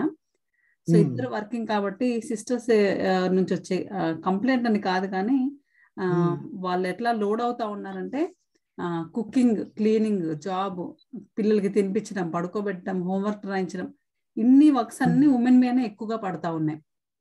అయితే understanding wife, understanding each other అనే పాయింట్ ఆఫ్ వ్యూలో ఒకవేళ హస్బెండ్ నుంచి హెల్ప్ తీసుకుంటే, లైక్ మేబీ కుకింగ్ చేసేటప్పుడు కానీ, క్లీనింగ్ విషయంలో కానీ, పిల్లల విషయంలో కానీ తీసుకుంటే, కొంతమంది sisters are not ready to take the help from the husband. మేమేమన్నా రెస్పెక్ట్ చేయట్లేదేమో అన్న వరిలో కొంతమంది ఉన్నారు. కొంతమంది హస్బెండ్స్ ఇది కూడా మేమే చేయాలా, ఇది మేమెందుకు చేయడం ఏంటి అనుకునే ఛాన్సెస్ కూడా ఉన్నాయి. అలాంటి వాటికి సొల్యూషన్ చెప్పగలరన్నా ఒక చెప్పండి అన్న. అమ్మా, ఇది యాక్చువల్గా నేనే ఎందుకు చేయాలి అనేది క్రిస్టియన్ కాన్సెప్ట్ కాదమ్మా. బేసిక్ గా క్రిస్టియన్ కాన్సెప్ట్ లో హస్బెండ్ నేను ఎందుకు చేయాలి అని అనుకుంటా ఉంటే ఒకటి తెలుసుకోవాల్సింది ఏంటంటే, అది క్రిస్టియన్ కాన్సెప్ట్ కాదు. మనకు కావాల్సింది బిబ్లికల్ కాన్సెప్ట్ కదా. బిబ్లికల్ కాన్సెప్ట్ మాత్రం అది కాదు. తర్వాత హస్బెండ్ వైఫ్ జాబ్ చేస్తూ ఉన్నప్పుడు వాళ్ళిద్దరు కూడా కష్టపడుతున్నారనే విషయాన్ని తెలియాలి. ఇద్దరు కష్టపడే వస్తున్నారు. కష్టపడి వచ్చినప్పుడు భార్య వెళ్ళి కాఫీ పెట్టి ఇవ్వాలి అని అనుకోవడం అనేది అది సరైన తలంపు కాదు. డెఫినెట్ గా మంచి హస్బెండ్స్ అలాగ ఉండరు కదా. ఒకవేళ ముందు ఎవరు వస్తే, ఒకవేళ ముందు వచ్చారనుకోండి, కొంచెం 10 నిమిషాలు రిలాక్స్ అయిన తర్వాత భార్య భర్త వస్తే లేట్ గా వస్తాడంటే వాళ్ళ కోసం కాఫీ, లేకపోతే కాఫీ ఫ్లాస్క్ లో పోసి రెడీగా ఉంచారనుకోండి, అసలు ఎంతగా రిలాక్స్ అవుతారు కదా. అసలు ఎంత రిలాక్స్ అవుతారో చెప్పలేము. అది భార్య కానీ భర్త కానీ, నువ్వు ముందు వచ్చావు, ఒక 10 నిమిషాలు రెస్ట్ తీసుకున్నావు, చక్కగా కాఫీ పోసి నువ్వు తాగావు, నెక్స్ట్ ఫ్లాస్క్ లో పోసి రెడీగా ఉంచావు, అసలు థ్రిల్లింగ్ గా ఉంటుందా లేదా చెప్పండి. అటువంటి థ్రిల్లింగ్ పట్టుకోవాలి. అసలు నేను అనే అహమే ప్రమాదకరమైన అహం కదా అది. తర్వాత పురుషుడు బలం ఎవరికి ఎక్కువ ఉందో వాళ్ళు పని ఎక్కువ చేయాలి. పురుషుడు బలం ఎక్కువ ఉందనుకుంటున్నాను నేను. కాబట్టి బలం లేని క్యాండిడేట్ తో ఎక్కువ పని చేసుకోవడం కన్నా బలం ఉన్న క్యాండిడేట్ చేయడం మంచిది అనుకుంటున్నాను నేను. ఒకటి మాత్రం నిజం, జీవితంలో చేయకుండా నేను చెప్పడంలా,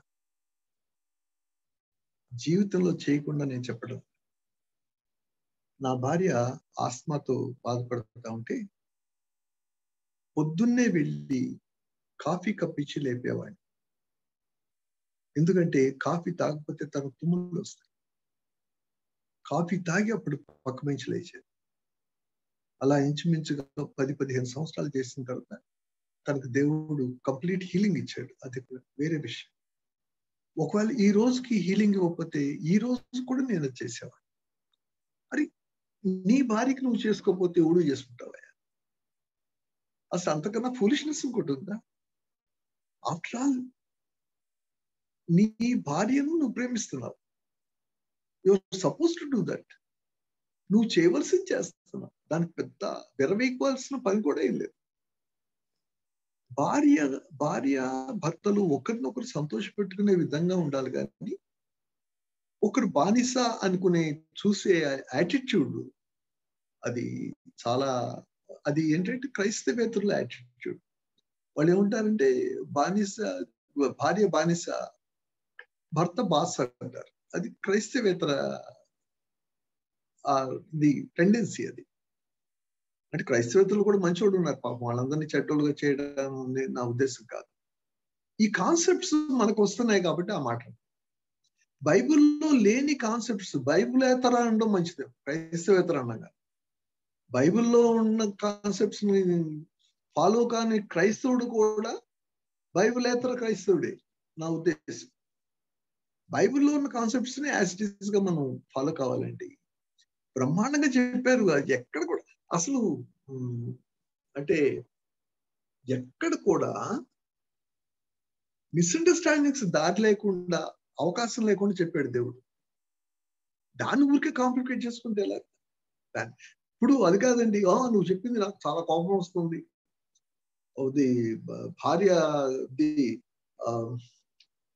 భార్యను ప్రాణం పెట్టేంతగా ప్రేమించమంటున్నావు అంటే నేనేం చేయను? దేవుడు అక్కడ చెప్పాడు కాబట్టి చెప్పా. నేను మాత్రం నా సొంత జనవరి కుమార్ బైబిల్ అయింది. బైబిల్లో అక్కడ ఉన్నది, బైబిల్లో ఉన్న విషయాలు విస్తీకరిస్తున్నారు. యేసుప్రభువు వారు సంఘంను ప్రేమించినట్టుగా అన్నాడండి. సంఘాన్ని ఎలా ప్రేమించాడు దేవుడు? ప్రాణం పెట్టాడుగా. వాటి గురించే కదా ఆయన శిలువ మీద మరణించింది, వాళ్ళ గురించే కదా ఆయన రక్తం కార్చింది. కాబట్టి ఇంత క్రిస్టల్ క్లియర్ గా ఉంటున్నప్పుడు దాన్ని ఏదో చేసి అబ్బో నేను భర్తని, నేను పెహల్మాన్ అనుకుంటే అలా పెహల్మాన్ని చేయాలి ఎక్కువ నా ఉద్దేశం. దేవుడు కూడా చెప్పాడు కదా, స్త్రీ అబలాన్ని గ్రహించండి అని చెప్పాడు.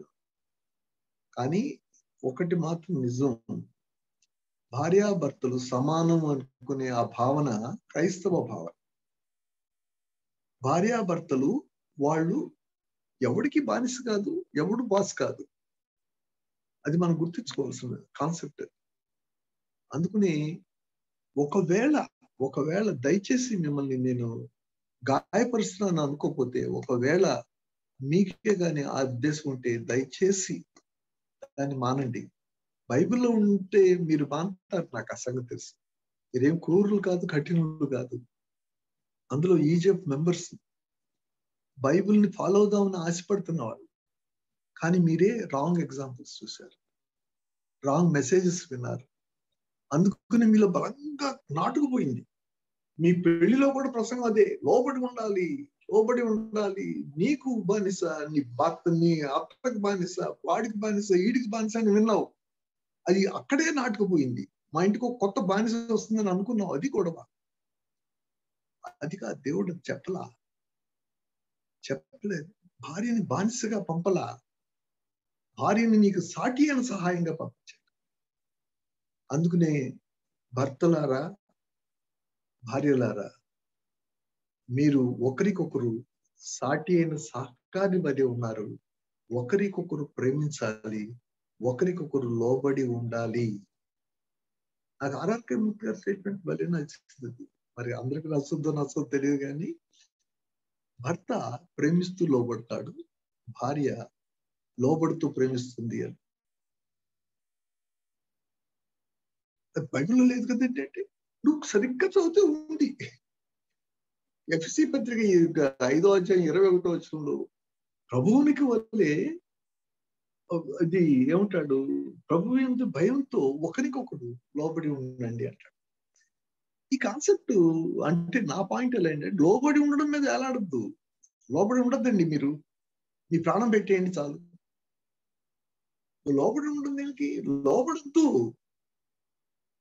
భర్తలారా లోబడద్దు, కానీ మీ ప్రాణం పెట్టండి మీ భార్య కొరకు. సరిపోలే. ఏది కష్టం? లోబడి ఉండడం కష్టమా, ప్రాణం పెట్టడం కష్టమా? నీకు కష్టతరమైంది చెప్పాడు దేవుడు. నీ సొంత శరీరంలో ప్రేమించమన్నాడు. చిన్న విషయాలు కాదు ఇవన్నీ. ఇవి బైబిల్లో ఉంటున్నప్పుడు వాటిని చులకనగా తీసుకోవడానికి వీలు లేదు. నీ సొంతంగా నువ్వు భాష్యం చెప్పడానికి వీలు లేదు. దయచేసి గుర్తించు. ఎవరిని కించపరచడానికి, అవమానపరచడానికి నేను మాట్లాడలేదు. మీలో ఎవరు ఇలా ఉన్నారు అని చెప్పడానికి కూడా నాకు తెలియదు. మీ మొహాలు కూడా నేను చూడటం లేదు. కానీ ఒకటి మాత్రం నిజం, దేవుడు మీతో మాట్లాడితే మీరు మారుతారు. దేవుని వంక మీరు చూస్తే మీరు మారడానికి ఇష్టపడతారు.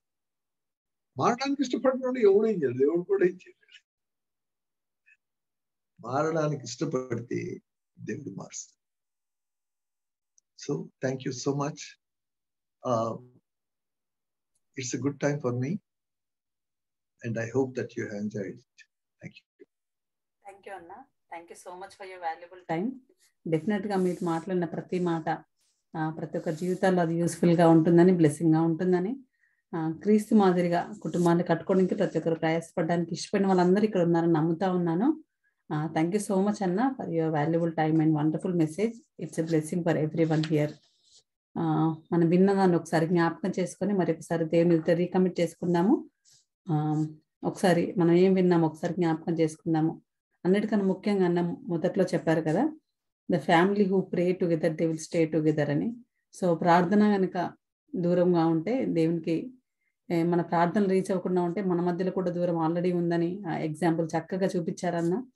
ఒకవేళ మనము ప్రార్థన విషయంలో ఎక్కడున్నామో ఒకసారి కరెక్ట్ చేసుకోవాల్సిందిగా రిక్వెస్ట్ చేస్తూ ఉన్నాము. అండ్ అదేవిధంగా మనల్ని క్రీస్తు మాదిరి చూపే కుటుంబాలు ప్రపంచానికి అవసరమని, వాళ్ళందరూ ఒక ఇటుకలు లాంటి వారని చెప్పారు కదా. సో అది ఎంతో ప్రాముఖ్యమైన మాట. నిజంగా మనం కనబడడం వాళ్ళము ఉపయోగం లేదు అనుకుంటా ఉన్నాము, కానీ దేవుడు మన కుటుంబాలని వాడుకొని ప్రపంచానికి మాదిరి ఇవ్వాలనుకుంటా ఉన్నారని జ్ఞాపకం ఉంచుకొని, అన్న చెప్పినట్టుగా మన బైబిల్లో ఉన్న రీతిగా మనము విధేయత కలిగి, ప్రేమని కలిగి మన కుటుంబాన్ని ఇంకా ముందు కట్టుకుందాము. మన మధ్యలో అన్న ఉన్నారు, సుదర్శన్ అన్న. ఐ రిక్వెస్ట్ సుదర్శన్ అన్న టు డూ ఎ ప్రేయర్. ఆ తర్వాత మనము క్లోజ్ చేసుకుందాం ఈ సెషన్ని. ఇంకా ఏమైనా ఫర్దర్ క్వశ్చన్స్ ఉంటే మీరు అన్నతో కాంటాక్ట్ అవ్వచ్చు. ఓకే, ప్రార్థన చేద్దాం. అన్న థ్యాంక్ యూ సో మచ్ అన్న, జైనేంద్ర కుమార్ అన్న. We're very much thankful to you అన్న for this session. Thanks for inviting Sudarshan అన్న. I'm happy.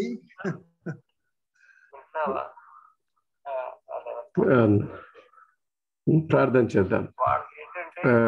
ప్రేమగల మా తండ్రి, జీవం గల మా దేవ, మీకు వందనాలు చెల్లిస్తున్నాం. ఈ సాయంకాల సమయంలో అన్నను మీరు మీ ఆత్మ చేత నింపి దేవ మా అందరితో, మా కుటుంబాలతో మాట్లాడిన విధానానికి మీకు వేలాది స్తోత్రాలు. నా ప్రభా, మీరు వారిని వాడుకోమని మీ నామంలో బతిమాలుకుంటా ఉన్నాం. కృపగల మా తండ్రి, జీవం గల మా దేవ, మీకు స్తోత్రాలు. మరి అక్కను అన్నను మీరు ఎంతగానో నా ప్రభా మరి రాష్ట్రంలో, దేశంలో నలుమూలల మీరు వాడుకుంటున్న విధానానికై మీకు వేలాది స్తోత్రాలు చెల్లిస్తున్నాం. నా ప్రభా, మరి సమయంలో మా మధ్యలో కూడా మీరు వాడుకున్నందుకే మీకు వందనాలు చెల్లిస్తున్నాం. మా ప్రభా, మా కుటుంబాలకు ఎంతో ఆశీర్వాదకరంగా ఉండడానికి మీరు సాయం చేయండి ప్రభా. మేము దినదినం మమ్మల్ని ఒకరినొకరు సరి చేసుకొని ప్రభా ఎంతో చక్కగా మీ నామానికి మహిమకరంగా జీవించుటకు మీరు మాకు సహాయం చేయమని, మీ యొక్క అతి శ్రేష్టమైన నామానికి మహిమ తెచ్చుకోమని ప్రభు యేసుక్రీస్తు వారి నామములో అడిగి వేడుకొంచున్నాం తండ్రి. ఆమేన్.